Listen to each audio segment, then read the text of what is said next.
Well, a very good evening to you. Hoping you've had a fantastic day. Welcome to Chit Chat right here on Y254 TV, your favorite youth channel. My name is Feline Jean. On all socials, the hashtag is Chit Chat. Now, if you're joining us for the first time, you don't know what we're all about the tea, the sauce, all that good. We call this place Tea Room because we talk about weekly trending topics that have been making headlines throughout the week. We dissect them right here on the show. And of course, to do that, I can't do it alone. I have a team. I have the gang joining me today. And I'm going to start on my far right with our very own Ronald Aliwa. What's up, everybody? What's up, yo? Mkoaje? Mko fiti? Mbona mkunipea memo? Shuge. Tunavaa. Sasa siku yenye mimi nimeamua kuvaa official, nikavaa mpaka heels. Hiyo ndio sasa siku yenye tumevaa, Hamkuniambia nivae jeans, zilikuwa coincident. Mmevaa mpaka Air Force, bro. Unajua siko baya Feline. Huyu unajua anakuanga anakupigianga? Anakuanga ile chache. Anavanga white kutoka juu mpaka chini. So ameenda tu akachange katikati, but the rest everything white. Cap, white shoes. Inaitwa jeshi la wokovu. Hizi ni ndege, navanga ndege. It's all good. How are you guys? You had a good week? Yeah. Yes. We had a good week. As usual, Maze, it's Sunday at 7. My name is Ronald to the Royce. So don't go nowhere because we're about to serve you the hottest tea in town. You already know. And of course we have Earnest Bantu. Earnest Bantu hapa. Karibuni, it's about to go down. Mtafurahia. Kama kawaida. Vile inafaa. And of course, welcome. If you're watching at home and you want to be part of the show, it's very easy. All you have to do is be part of the conversation by talking to us. We have a post pale Facebook. Let us know where you're watching from and various contributions to topics we are tackling today. And at the end of the show, we'll actually sample them and give you a shout. All right, now let's get started with our first story. It's actually a sad state of affairs. And R&B singer Justin Bieber has revealed that he is suffering from facial paralysis, which has affected his facial movement. The singer posted on social media and said that his new condition was serious and needed to take a break from his ongoing tour. We have a video. Let's have a look. Justin here. I wanted to update you guys on what's been going on. Obviously, as you can probably see from my face, I have this syndrome called Ramsay-Hunt syndrome, and it is from this virus that attacks the nerve in my ear and my facial nerves and has caused my face to have paralysis. As you can see, this eye is not blinking. I can't smile on this side of my face. This nostril will not move. So there's full paralysis in this side of my face. Justin here. I wanted to update you guys on... Bro, I'm not even lying. Like, I had a dream like this. I woke up crying. Have you dreamt that I wasn't move? I wasn't stronger? The rest of your body is not working. I remember... That is scary. I remember we were being told that in Afrikanga, around 3 a.m., that is when the devils always do their thing. Inaitwa demon time. Exactly. So, hiyo time ndio unapatanga uko paralyzed. Mtu anajaribu kukunyonga but you cannot move. Hawezi jidefend. Haujaota hivyo? Hizi bana. Unaishwa. Mimi ndo nataka kuuliza mrejesho. Wewe tangi. Na utanga tu nikiwa na do. Na amka sina do. Zeno ndo mimi upata. You are very rich in the dream. In the dream. Anaamka unakuta una kitu. Sasa una blame mwenye amekuamsha. When kuamsha sasa ndio anablame. Kuamsha. Ndio una blame. Anyway, that is really scary. In a dream it was scary. Can you imagine in real life that happening to you? I know. And you're on tour. Wow. Ni watu hao wamekujia vitu zao. Huh? Watu hao wamekujia vitu zao. Okay, no, explain that.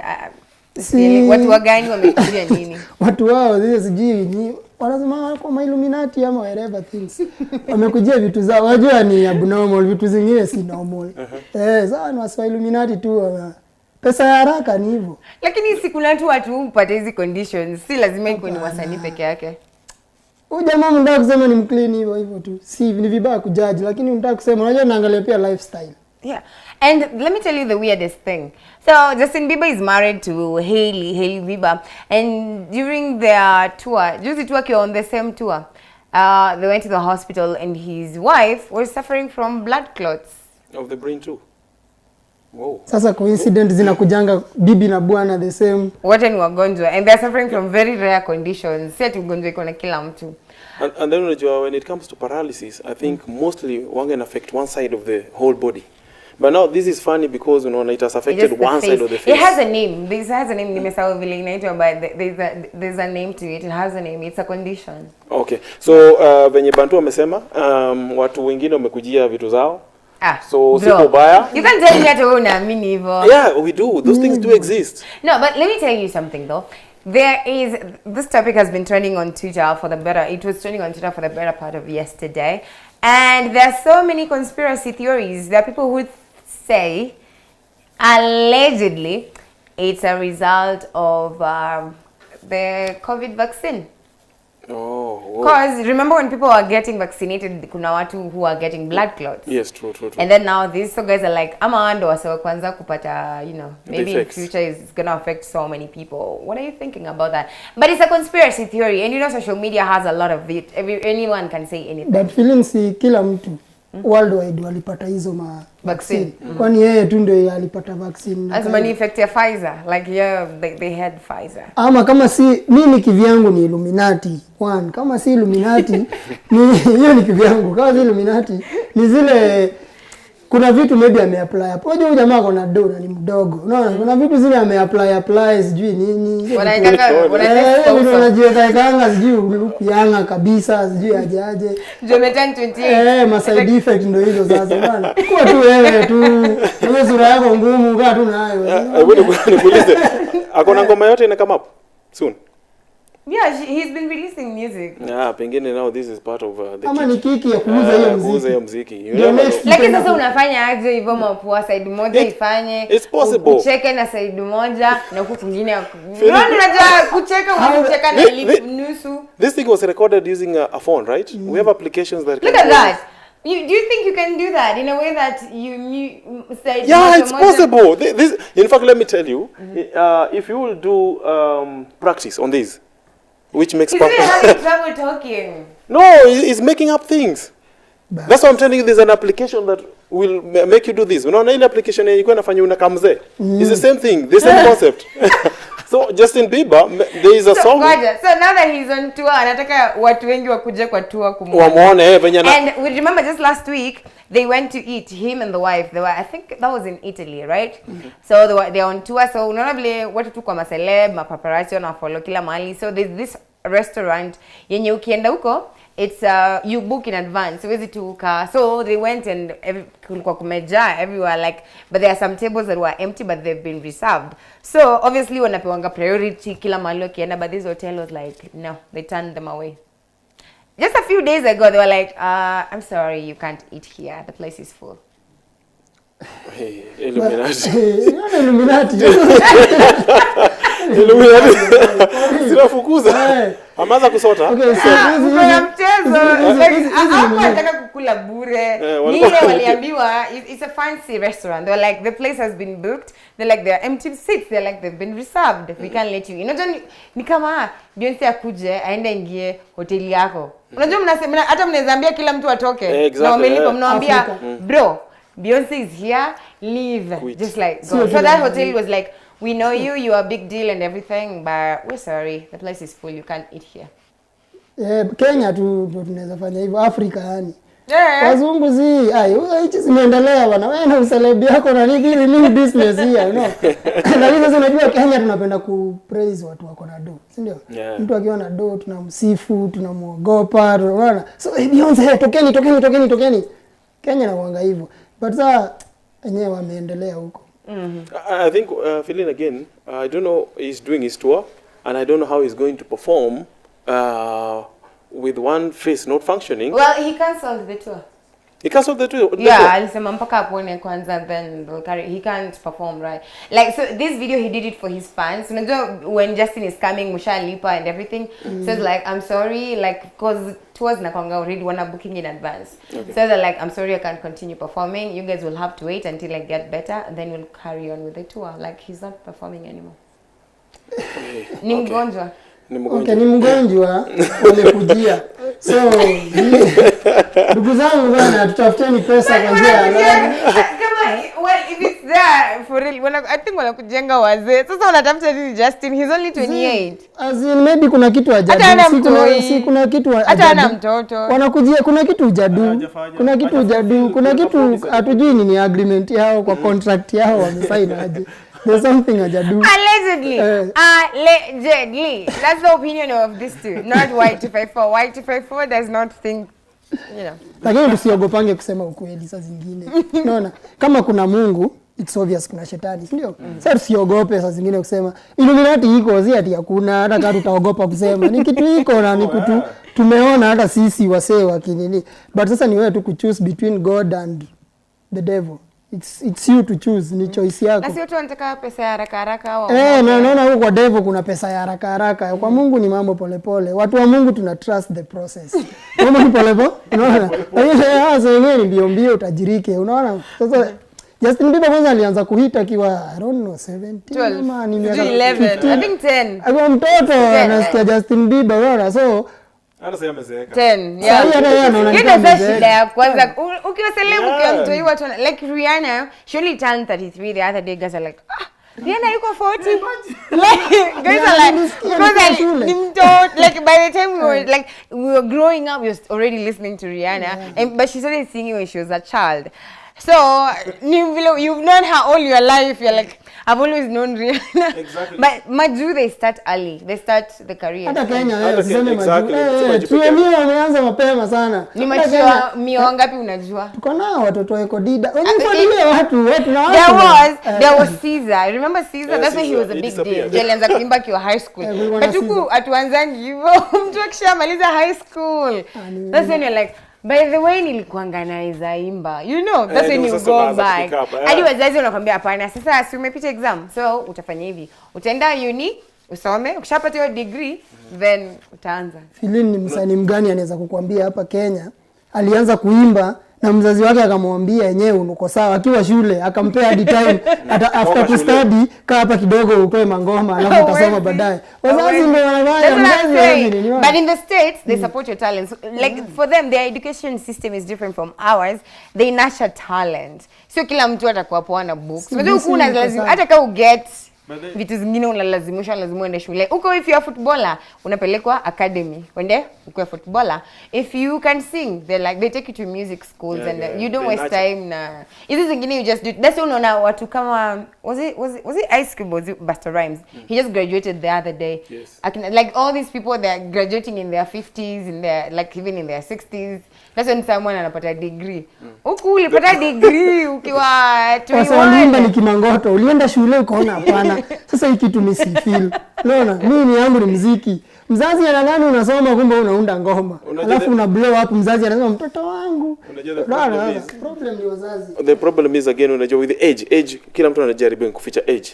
Look at akina Vera Sidika. They have been 25 years ever since I was born. Number 32. Since I was born. Exactly. Sheila Mwanyiga has been 24. I don't know. Kamene Goro. Kamene did not come to the limelight. I think she just turned 30 this year. I've known Kamene Goro since I was young. Ah, bro. Yeah, that imazata mimi.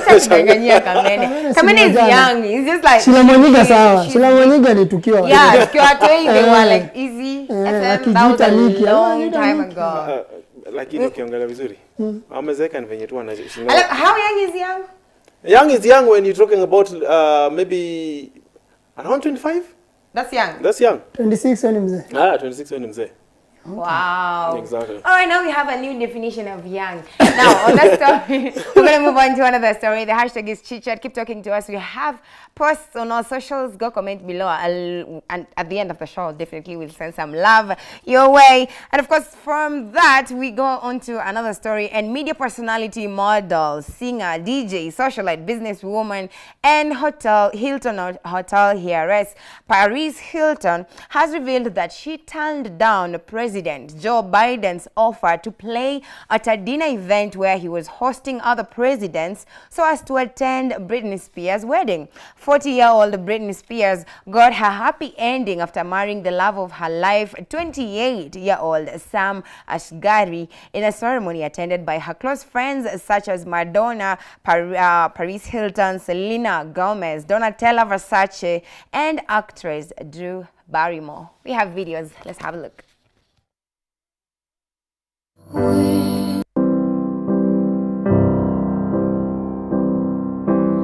Wise men say only fools rush in,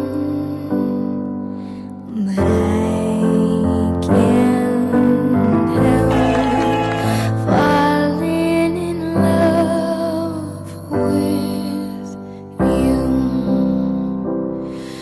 Oh, shall I stay? Would it be a sin?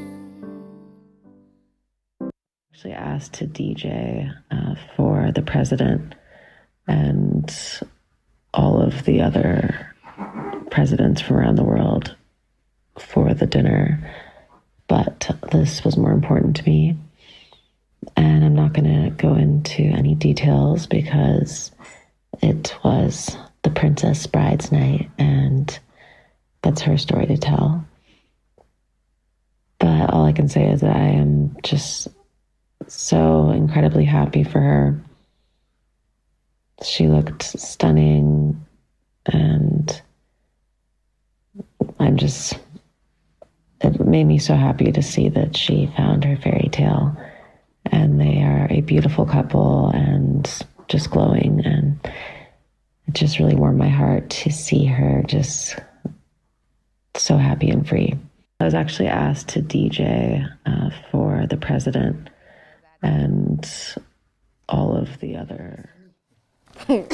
let me ask you, just tell you something. Don't we all want to ever get there in a way that President Uhuru Kenyatta, he hits me up. I'm a host, right? I host events and everything. So he hits me up. He's like, yo, Jin, so I'm hosting other delegates. I have the president of Southern Sudan and from Uganda and South Africa. I want you to come and host. And I'm like, oh, thank you so much for the offer, but nilikuwa nenda wedoya Sanaipei. Yes, Sanaipei Tande, bro. So next time, yeah. But thank you so much for considering me. Like that would, bro. Do you know that is very disrespectful? Is it disrespectful? Yes, though? it is. Priorities. I'm on a dem ni beshtangu, bro. No, you don't do that. You're knowing what is important. Let me tell you something. I always tell people that manze umaskini ni mbaya. Unaona? Kama kuna ugonjwa kubwa umeshinda COVID ni umaskini. Unaona udemo angekuwa maskini. Angeenda hiyo, angeabandon ubeshte. Lakini unaona do. So yeye ana haja na do. Lakini sisi juu maskini bana tungekimbilia ya prezo. Unaona? Ni kind ya do. Udema anaangalia ubeshte. Umaskini nao unapiga lakini umaskini tunapiganga hesabu unaona hapana. Niache do za prezo na sina kitu. Unaona? Alafu kuchezea prezo unajua that's a platform. Unajua huku tunabanga as a DJ volunteer. You know you're getting a platform. You're making your name. So unajua ukishachezea imagine adding that on your portfolio. I was at a Joe Biden's event. I was the main DJ. Can you imagine CV? But yeah, need kuandika. Bendi anaunda CV. Why do you want pesa anaunda CV? Ronald thinks otherwise. What are you thinking? Let me tell you, this is so much disrespectful. Because a president cannot invite you and then you turn it down. Remember, alikuwa ameshakuweka frontline. So you are the people who are going to perform. In fact, utakuwa kwanza. What will make of that event without you? Like for example, watu walikuwa wameanza kungoja. The event was already set up, so you're the one who was just to make appearance. That imagine you're just embarrassing your president for nothing. Why would you do that? The president has options. Can you imagine? President akaivia anasema I need a DJ. Do you think how long do you think it will take him? 5 minutes. No, but DJ atakuwa hapo. His preferred DJ was Paris. Well, the DJ is busy. Paris is not available. Unaona kwanga busy. What was kidding? Always available. Unapigiwa hata saa 7 usiku. Utakuwa unaweza make 5 asubuhi. Kuna nini? Mara hiyo na hata hujalala. Sasa ndio alafu angalia unaweza kuta pia usi ni best yake. Maybe wametoana mbali, kuna places wamekuwa. Si maybe walianza mbali wote. Wametoana places. President hakuna place amemtoa. And then like they share a similar story because Paris she's 41, Britney Spears is 40, right? So growing up, Britney started singing akiwa mtoi. So the parents, she had a mental breakdown and everything. Wazazi wake wakachukua do yake, au ndo walikuwa na manage. And by managing her, so she was very restricted. Huwezi enda huku, huwezi fanya. She was under that ile nika asylum. Amepewa tu do yake I think last year. That's when 39 at age 39 last year or even this year I think. That's when she started managing herself. But all her life, the brothers and the family, they've always managed her money and everything. Paris grew up in the same situation. Alikuwa ule mse anajuana na maceleb, she's always hanging out. The family is like, wewe ndo utaenda kumanage Hilton. Unapelekwa rehab, unapelekwa huko, uende unafungiwa huko. So they share the same journey. You come from money, but unanyimwa freedom. So that was very important. Yeah, exactly. Going to visit the president or to perform for the president was very important. No. That's going for someone when you have the same story with. Philin, I still disagree. Let's say for now, the two of you, right? Philin has invited me somewhere. You are my G. So Philin decides, I decide, or Philin tells me, Ronald, I want you to come and perform in your karaoke, right? And then you invite me on your birthday. Niambe Philin jo, sioni nikikuja kuperform. She had plans for me. Inadependa kwanza. Hata kama ni birthday ni mchele na pilau ndo nakuja kukula huko. Okay, so ndo nasikia. Hapo you have to choose who's more important to you. Yeah. Feeling is more important to me. Yeah, to you. So that's the Kenya demo choose. Who is more important? Nani ana maana? She has met many presidents. She's been famous all her life. Her family, they're billionaires. They've met billionaires in dollars. Ndio nimekwambia aje. This is Jobina for God's sake. Nimekwambia aje. Unaona kama yeye wamegrow kwa do, hata kama hakuwa nazo, wamepelekwa places nini ameona watu. Mtu kama mimi mwenyewe uniite saa hii hata sita dozi. Tunalala na viatu. Unazidi hapo. Unajipaka mafuta. Uliamua ufike saa 3 unafika saa 1. Just in case I change mind. Start nikipiga story hapo na masoja ndio yes. Hapo utalala huko. Just change mind. Anaweza change mind ndio kama amechelewa tena na. Hapo ndio unalala kwa gate. Masoja anauliza nini? But I want to talk about another thing like though. But how come kani wazungu mnachukulia normal na kani Kenya yote?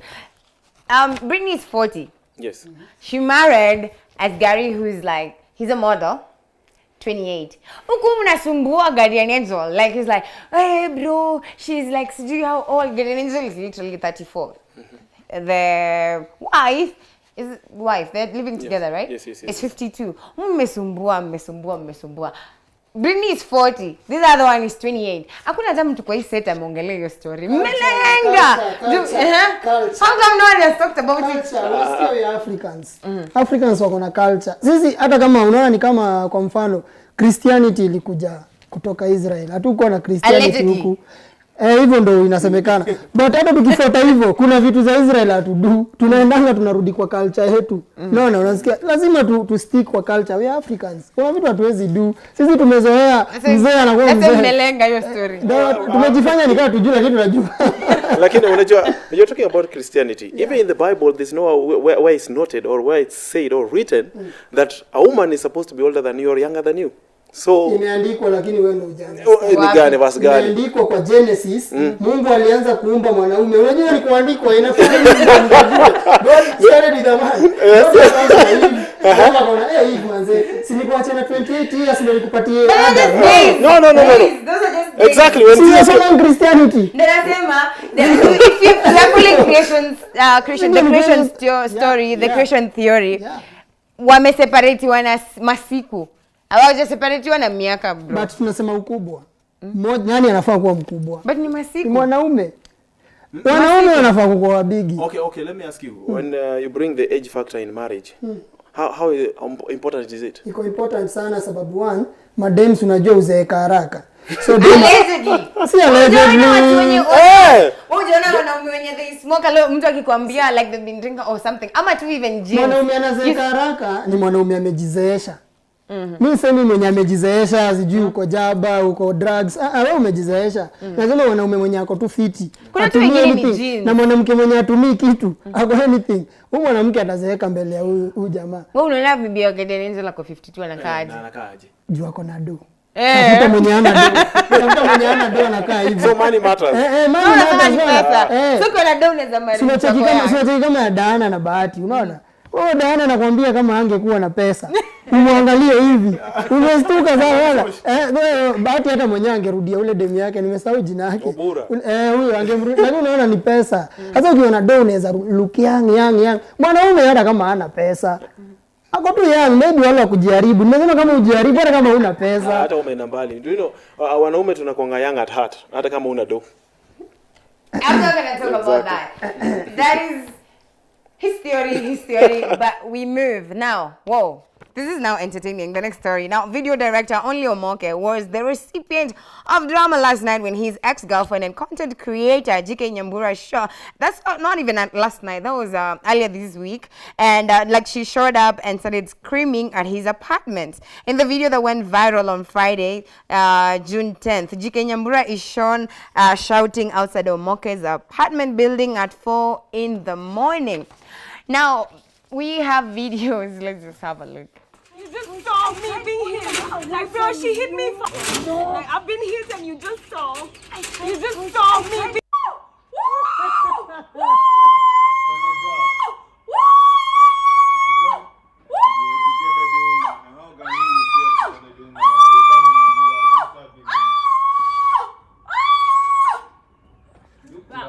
Don't record. Like, I've been hit and you just saw. You just saw me being hit. Like, bro, she hit me fast. She pushed me fast. Did you not see her push me?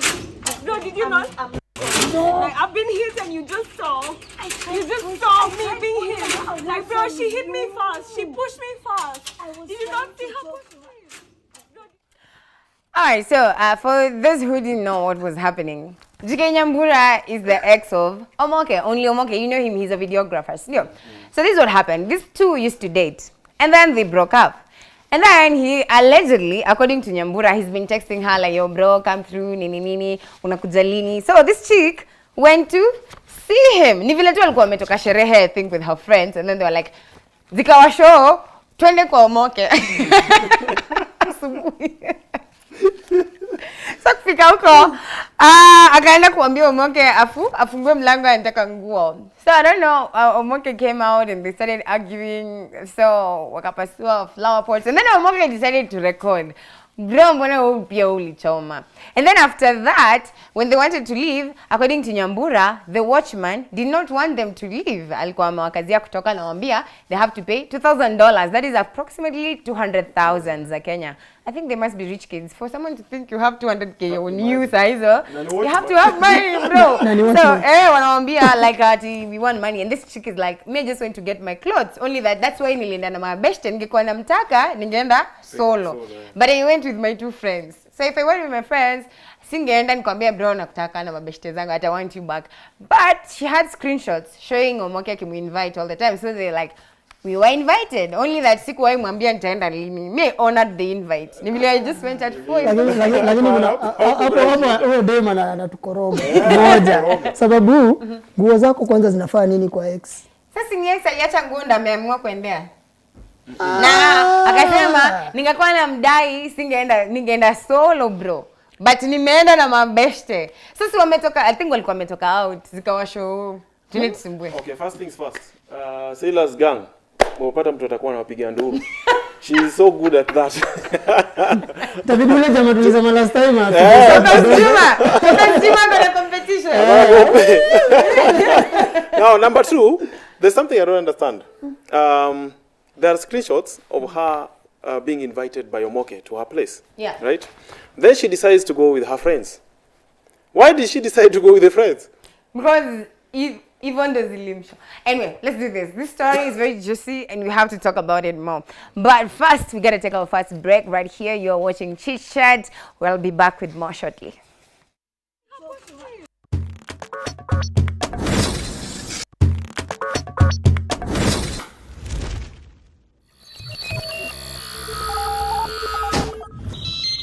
Y254. Imagine.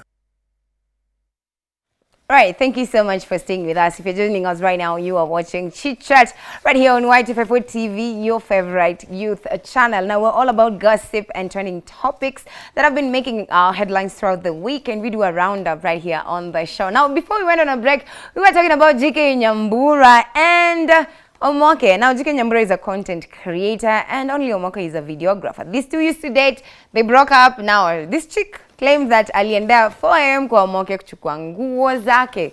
And she went with her friends. Because in that video, you didn't see the whole video. So, in the video, Omoke was recording her with her friends, asking the friends, what are you people doing here? Mabesha zake wako zile za, hata sijui. I don't even know. Yeah, they were wasted. But the thing is, she said, like, I don't know, Omoke will invite. Ni vile sasa, they just honored the invite. Yeah, we know they were honoring the invite, but the invite was not at 4 a.m. first of all. And then... So, you're not time, time. 4 a.m. Like for me, like, you get people like, oh, I have this event, or I have this gig, when are you available? I'm like, I'll let you know. Because I will, like, Sunday, what wako sherehe sijui wako wapi, niko job. So maybe after job, I have something else to do, and then I'll be free at 4. That's when I'm like, oh, this is the only time I have. So, can we? Let me tell you something. Why? Najua, mademu naambianga, mademu wanaonanga vitu design yao. Haonangi design yenye dunia inaenda. Unaweza ambia dem, utakaa kunitembelea. Then dem ako like, dem anakuambia niko busy. Yeah. Sijui nini. Then wewe unasahau hiyo story. Nani amekwambia mwenye anakuambia kutembelea na shinda kwa nyumba, akingoja kutembelewa. Lakini kwa Mr. Sure bet uko kwa hao. But maybe nimekuwa busy. Nataka kulala kesho na rauka naenda job. Asiwezi elewa. Nilikwambia kuja saa hiyo, kama ukuji ziwai kuja. It's like that. Kama ukuji ziwai kuja. Sasa unangoja ati siku zimeisha nimeboeka na hiyo story alafu unakuja ku cause drama. Unasema ati ulikuwa invite. Unaona hizi drama ndo zilikos pengine sasa Omoke kuachana na Ude. Because drama queen. Huwezi kuja at 4 a.m. You guys love drama. Don't you love drama? No. Let me tell you, they feed off that. There are men who are just like, hey bro, can we fight? Can we fight? The relationship is boring. We need to entice it. To sumbuane kidogo tupigane. Sasa hiyo. Sasa wanapenda hivyo. Kuna kusumbuana ile. Attention, eh? Kuna kusumbuana ile which is so juicy, whereby, okay, for example. Well, if you're in the streets na umevaa wig, mimi naweza chukua hii wig nitoke mbio niko. Those are juicy things. Lakini unajua wanaambia ameshtuka. Bro, don't try that. No, she's my chick, so we are having fun. Unajua hivyo? Unajua tukiwa hapo. Umetoka mbio na umetoa dem wig. Utapigiwa mob justice. Utaachwa. Hakuna kitu dem anachukia na kutolewa wig. Ni kama kumtoa panty. Una dem wig. Sasa moja. Okay, ngoja. Hata kwa nyumba tuko wawili tu kimchezo natoa na jam tuko wawili hata kwa street unajua uzuri ni nini tuseme kama alikuwa amenyoa like Jodesi alafu wepe nayo unajua there's something you're trying to tell the world I can stomach all this with her. I don't care kama amenyoa. Unajua women always like their hair. They unasemangaje like if it's in my head kata kasi yangu kwa kichwa yangu ni yangu. I bought it. Mtu ni niwatele muone. Ameficha ukienyeji. Wewe unamwonyesha ukienyeji yake kwa watu. Hawezi patana. No. There are certain dramas zenye tunaweza stomach. But this ya Nyambura is too much. 4 a.m. you come with your friends, and then sasa it's nduru. Ni nduru. Haya, now anaclaim alikuja mambo zake. Anapenda hivyo. Na alijua kufanya hivyo Omoke atabambika. You see he recorded and put it on Twitter. 4 am unakuja ndio mbaya. Okay, ni gani alikuwa anakuja filina? Yeye achie tu Omoke, whatever Omoke does with the clothes is up to him, and then ama ngezi-mail. Maybe amekuwa akimwambia bro nitumie. Na mbona alikuwa anamuitisha do? Ama alikuwa anamuitisha do ndas post video. Maybe Omoke pia aliona opportunity. Wewe mkimalizana na dem. Bro nitaku-embarrass. Mkimalizana na dem. 200k ama ni post. Ama ni post. Sasa mkimalizana na dem. Uko sure unajua kuna ile mmemalizana lakini mnapimiana ujinga bado atarudi. Na mkimalizana mnajua mmemalizana. Kila kitu yake izidi na yeye. Anaenda na. Lakini ati ameacha nini? Hiyo kitu ameacha itakuletea ngori. No, these are the stubborn ex we normally talk about. They never want to move on. She always get something to come back. Anyway, we can hear from the guys at home because you don't have a lot of time and you have a lot of other stories. We have other stories to cover. Then we have to move on. Now, controversial singer Willie Paul recently came out to call other artists in the industry for allegedly wanting him dead. We're not even kidding. Now, in a rant that was posted on Nairobi Gossip, they went ahead to accuse other singers of using voodoo and charms to cause him accidents, but he rebuked them, noting that they will never succeed in killing him. And bro, I'm telling you can't make these stories up. We have videos. Let's have a look. I am a lonely man tonight. I am a lonely man tonight. Sio kwa sababu ya mwanamke hawezi nifanya lonely. Siwezi kosa mwanamke. Nimekasirika. Kwani gari itashinda kipata pancha? Wasanii wachaneni na mimi. Waganga wenu hawaniwezi. Ati mnajua naenda kutoa mahit hapa mnanitafuta. Hamwezi niua. You can never kill me. Never. You can never kill me. I can never die. I will never die. Hai mnaniachia pancha hapa. Ati mnaweka pancha ndio nikufe. Siwezi kufa. Ambieni waganga wenu nigga swag. Nigga, I am a lonely man tonight. Sio kwa sababu ya I don't know. That Willie Boy, I don't know. We say he's controversial, but that is even beyond that. Can we talk about that? Hii pia inakaa asubuhi. Watu wanatokanga wapi asubuhi? Anakaa anambia beshte yake, hii gari imepata puncture, shika simu. Haya, record. I'm a lonely man. Sasa vile ndio umesema hapo kuna kuanga na drama queens. Hapa pia kuna drama king. Sasa unajua bado huyu jamaa anapenda drama tu. Umepata flata ya kwa barabara. Na nakwambia ni madumba. Anasema like amechoka. Zile shida zikihappen. He's like, bro, mbona gari yangu inashinda ikifanya hivi? Nyinyi wasanii mnataka kuniua, hamtaniua. Because ameni waganga wenyu hawataniua. Okay, Wajakoya, I think uko na fans hapa. Imagine bado hujakuwa president. Kuna watu already they are high on something. In fact, Willie Paul inafaa itwe your highness. Because Willie Paul is always full of drama 24 hours. I think hata hii ni ngoma. Amesema juu anashinda kitoa hits. Mnasikia wivu. So hits ndo zinafanya sasa pale pale. Wasanii wanasikia wivu, anashinda kipata accident sana. No, Willie Paul. Your village witches usitulete mazee. 4 am ama ni ngoma. Atatuambia alituambia na tukusikia. Anasema hata mkienda kwa waganga. Sababu natoa. Maybe ni ngoma juu. Hizo ni lyrics. Hizo ni lyrics. Juu sahi Kenya sahi hata YouTube Otile Brown yako juu. Yeye ndiye anafaa kuwa anapata madumba. Lakini yako sawa live yake iko poa. Willie Paul unaenda kutafutwa aje? Willie Paul ako chini. Sorry to cut you short. Shout out to Otile Brown by the way. Jana alikuwa kwao huko Mikindani Mombasa, akapeana chakula a lot. He just went to the supermarket, akabuy food, akapea wase. Nakuwa nasumbua watu hiyo story. Exactly. Ndio Mkenya kabisa iko wasanii. Mbona anasema kwao like I think he's not from Coast but I think he grew up there, right? He's from my place. Yeah, he grew up there. Let me tell you a brief story or history of Otile, okay? Otile, Calligraph, we come from the same village. So it happened that Otile and Calligraph waliomoka kabla mimi, but I'm also coming. Sawa? Ujaongeza Raila.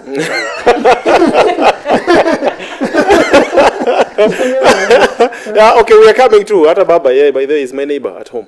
But what I wanted to say was, Otile, asumbuani. Very humble. Down to earth guy. But mbona ina hit? Ngoma ina hit. Now we have two people mwenye anatusumbua kila siku ringtone. Woi. He's number 1 and alafu sasa na huyu jamaa wetu. Sasa hii watu wa vipindi. Watu wa vipindi. Alafu ukiona nani Willy Paul, most of his dramas wanga are directed towards the opponents because ana feel some people want to take his place. Of which Willy Paul hakuna mtu mwenye anashindana Willy Paul. Walikuwa wanashindana bahati like for real saa hii. Okay, kuna time lakini saa hii hakuna mtu anashindana na Willy Paul saa hii. Sasa Bahati yako mbele. Bahati is exactly. Azinaenda kama yuko mbele, Bahati ana focus vitu different na Willy Paul. Ako kwa another ground. Sasa Willy Paul ameonana competitor. Anatafuta yule mwenye atajibu. Unaona yule mwenye atajibu na ako juu wataanzana na huyo. Waanze zijikwe ni kama wanapelekana but si ati kitu anatafuta feud. Anatafuta mtu akukasirikia. Si ati always ati kitu kikufanyikia mbaya kwa life. Kuna mtu ako na alikuwa ameimbanga hapa mimi sitolia. Basa hii ni makelele yonezina hapa umetulilia hapa. Hallelujah. Anyway, we move. Now there's this story making headlines. Now the women representatives board has had craziest of the lot, with Nairobi being overshadowed by Nyandarua. A campaign billboard in Nyandarua is currently trending on Kenyan Twitter after it showed the candidate lying in a model-like position. The poster belonging to Gladys Mdhoni wa Kirumba shows her lying on the stomach as she faces the audience. Like, bro. But she had an interview the other day recently, and she said this is photoshopped. This is not her, like someone photoshopped her on that, and then like started making rounds on social media. What are we thinking? We are thinking positively, and I think all our I'm sorry to say, most of the aspirants are supposed to use this kind of a gimmick to attract. Right? When attract nini? Sisi my fans, they don't have voters, so that we can go. Very early. What are you trying to say? Honest, hebu nikuulize wako una post attractive kama hii. Mbona usirauke asubuhi? Yeah, nataka kuona manifesto, bro. No, this is part of the manifesto. Hatutaki kuona msee. Unataka kuona agenda, right? Manifesto yake. With your good looking inasaidia wasee wenye wako idhaa hiyo good looking. Sisi tuko idhaa Kenya unataka kutufanyia. Unajua as a leader tuangalie good looking. Wewe mwana politician wa Kenya wewe uniambie ma good looking wako wapi? Lakini unaona sisi tunaangalia kazi yenyewe. Kenya you're telling us even 001 Kenya kukua politician. Kenya kukua politician kwanza lazima uwe na sura personal. That's hiyo ni number 1. Sasa 001 ni vile pesa imemngarisha. Sisi bwana wasichana pesa mmesahau. Huyu mtu akose tu pesa. Vizuri tu. Amungekuwa mnalia 001 hapa. Umeenda mbali. Do you remember Wakoli Bufoli? Yeah. You remember that guy? Yeah. Mwenye alikuwa anajua hata yeye mwenyewe ako na sura personal. Did he say? No, yeah, he said it one time. I remember. He said it one time. Don't say things that were not quoted. He said it. I remember when I think it was during the referendum. I know. Hata mwenye alisema there was a contentious issue on the new constitution whereby I think something was misquoted that it was going to promote gazing.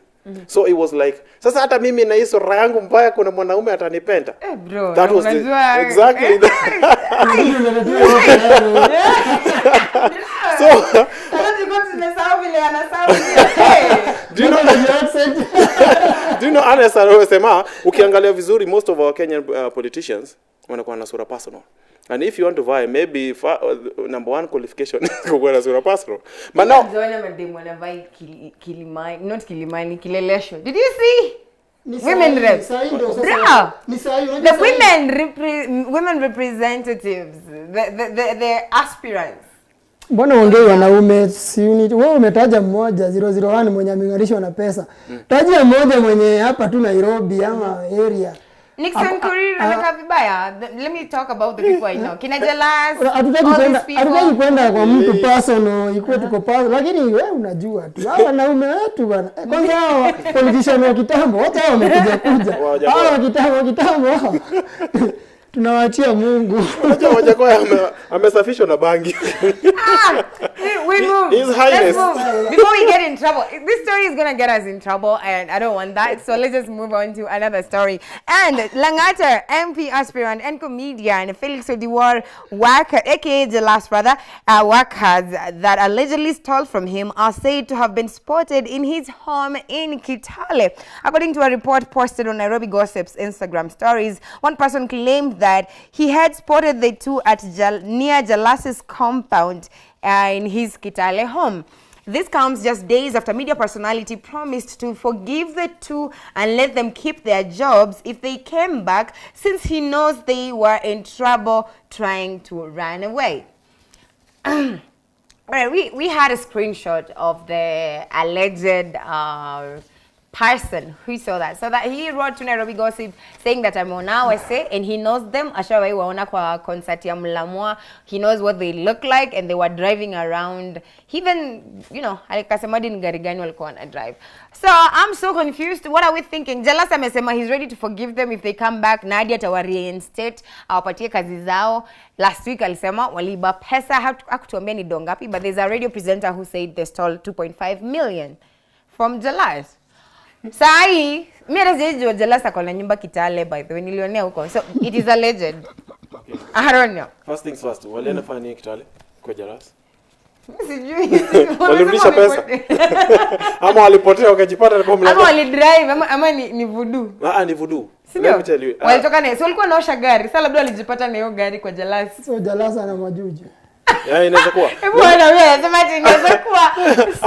We're not saying no, that. It's true. It's true. It happens. I remember back at home where I come from, kulikuwa na wezi walikuwa wanaenda kuiba nini njugu zile wanga zinaandikwa kwa shamba, yes. Yeah. At night wakachukua njugu and then they started going like past the gate, but do you know what happened? They forgot where the gate was, so walizunguka boma the whole night mpaka asubuhi wakapatikana. So voodoo, this thing it's there, wanga iko njugu iko. So unatuambia walikimbia alafu akajipata kwa Jalas.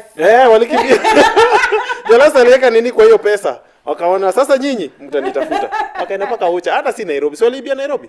Yeah. So kamtafuta Ucha. Lakini what is the point of ati warudishe job?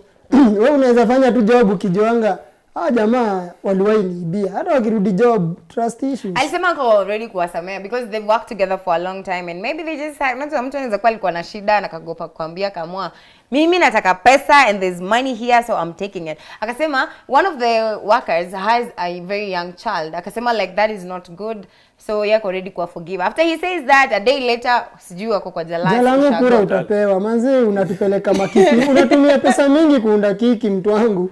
Yaani azini mpaka utudanganye tuone venye una roho safi. Sawa kikura utapewa lakini hapo hapana. Hii story yote ni kama kiki. Sasa msemi tuchocha, wewe anasema aliwaona huko ndapewa 100k. So alisema mwenye anaona. I was thinking the same direction. Right? Because ndo aseme I'm the person who posted in Nairobi Gossip. So he wants the 100k. Sasa uliposta huku tupea. Sina kwanga ni utuonyeshe, si upost. Amepeana hadi number plate ya gari. Sasa hiyo wakisema kuna mwizi suspect anatakikana 100k reward. Wewe useme mimi nimeona ni kama alipita hapa picha ndio hii utaendea do. Inaposema ndio huyu. Umewapea place ya kutafuta. You gave them the location. Unajua mtu anaanza kutafuta wajui waanzie wapi. Sasa wewe umewaambia wako Kitale. Now they can round. But Kenya hiyo kitu haifanyi. Anyway, I'm just saying. Atipewe reward na nani? Inaonga yani kujijaribu kukopi wase wa western side za dunia lakini Kenya ati nimeona mtu. Mimi rectify. Nikisema western nimeona umenimaliza. Western side si ati western Kenya. Si Kitale kwa western. So tuna understand. Kizungu ni ngumu. And ex-Nairobi governor's daughter Sandra recently, while asked by her fans to show what her dogs eat, pulled out a whole menu. Thiki Sandra noted that her dogs don't just eat random foods, but they have a special diet and they eat 3 times a day and have scheduled menus on how and when they eat. Wako na calendar bro, wako na menu Monday, wanakula breakfast, lunch, supper, and there's the menu. Do you even like eat 3 times a day? Nyinyi tu mko hapa si hata twende ati kuna watu. Unajua tunasemanga unajua kuna mtu hawezi kula 3 times a day. Me I'm saying like right now, right here. Ngoja kwanza. Unajua with the economy we are in right now. I'm trying to look at a dog's menu and I'm looking at my menu. So a dog's menu equal 4 times. Kula dog's biscuit. Yeah, in 4 times, right? Three times a day. 3 times a day. Na unajua saizi mafuta imepanda, like everything literally there's a recession. And but talking of mafuta, you know that dogs that can't eat like raw meat, lazima mpike. Like wezi kula they don't do that. Unajua zile dogi tumezoea akina Bosco, you know that. Wale wanajuanga kujitafutia. Unanaka kujitafutia kwa takataka. Anarudi analala. Na hata kuchungia boma. Alafu now there's this new breed. Mbokoko. Mbokoko ni kina Bosco. Ni kina Bosco. Na Tour Margayan. Sasa there's now this new breed. Okay, everybody is walking around with them, the Chihuahuas, you know, the Doberman, hizo zingine. Those dogs hazizi lala nje. Yeah. They literally sleep in the house. So what security are they trying to provide? See their pets.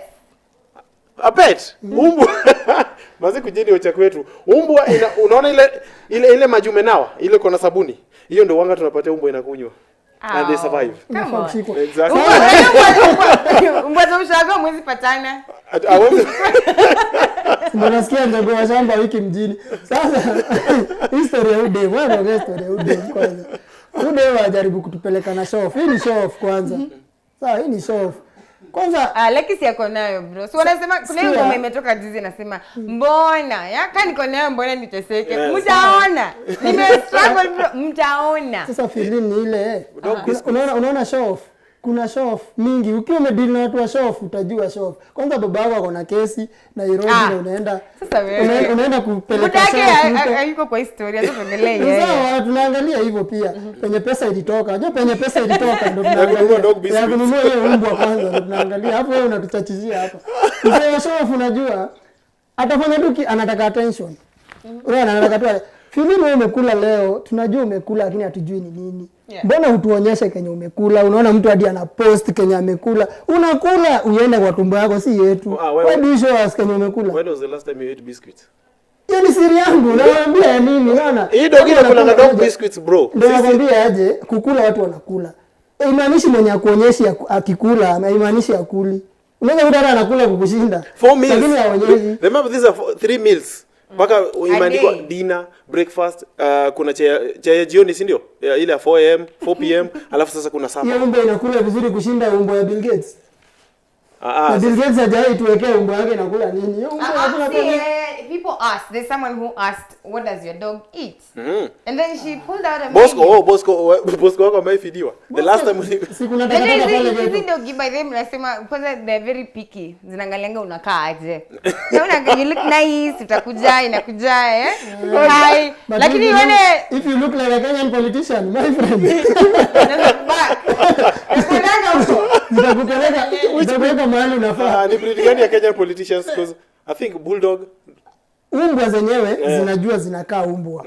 Lakini zibaki mtu anakaa ni kama unacheki umbwa pale ghetto. Umbwa ikiona chokora.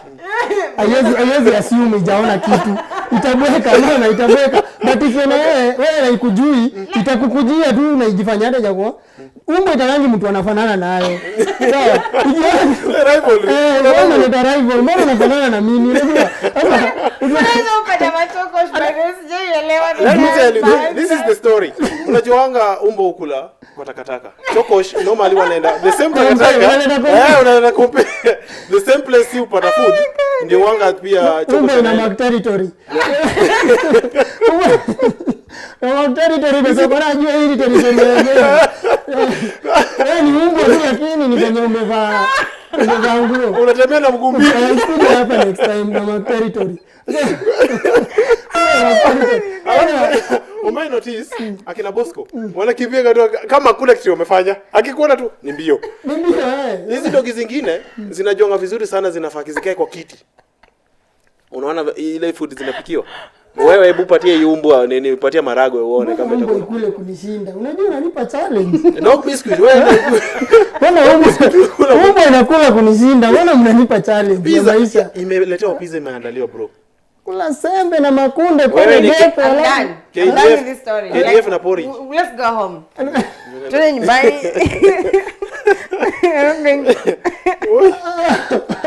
Hatutafanya hivi. We need to go home.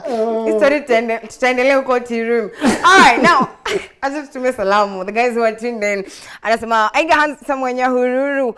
Tuned in as always. Thank you so much. Victor X Files wapi link?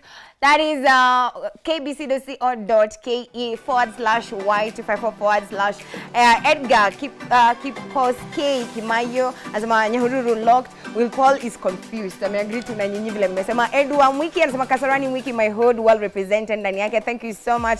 We see you right here.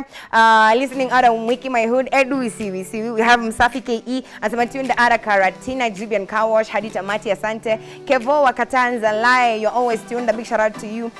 We have RuPaul, Kevo Wakata once again. We have Edwin Manase. Wewe mmoja anakaa Mayweather. That is you. Ama ni wewe. Who looks like Mayweather? It's not you? No. That's our. Tangila boy, we see you. We have Nakos Pablo, we see you. Katel was Zion Train, thank you. Darius Nyanga, always good to see you. Grace Wamboy, Banku is speaking bad about Justin Bieber. Have a heart, bro. Those stories are Illuminati, bro. Yeah? Paul. You know, when you only crash what I say.